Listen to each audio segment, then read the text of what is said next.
তাঁতের ঠক ঠক শব্দে মুখরিত হয়ে উঠেছে বিরিশিরি এলাকায় একমাত্র তাঁত ঘরটি।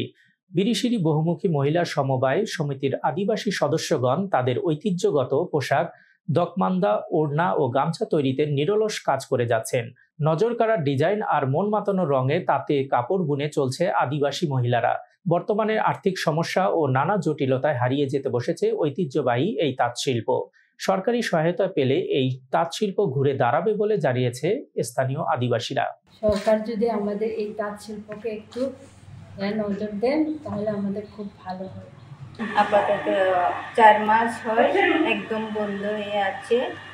এটা যদি সরকার যদি দয়া করে এটার প্রতি দৃষ্টি করেন তো খুবই ভালো হবে।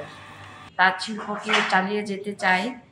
সরকারি সহযোগিতা যদি আমাদের জন্য সরকার যদি দৃষ্টি দেন আমাদের এই আদিবাসীদের জন্য, তাহলে আমরা হয়তোবা এই তাঁত শিল্প চালিয়ে যেতে পারবো।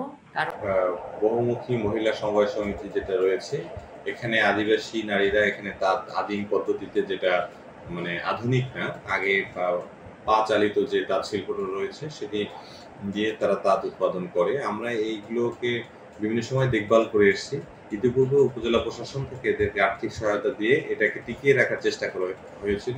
এটি শুধু অর্থনৈতিক কর্মকাণ্ড না, এটি একটি এলাকার ঐতিহ্যও বটে। যদি আমরা আর্থিক হোক বা অন্য কোনো সাপোর্ট দেওয়ার প্রয়োজন হয় উপজেলা প্রশাসন থেকে, এটাকে চালু রাখার জন্য আমরা চেষ্টা করবো, সেগুলোকে শিল্পটাকে বাঁচিয়ে রাখার জন্য।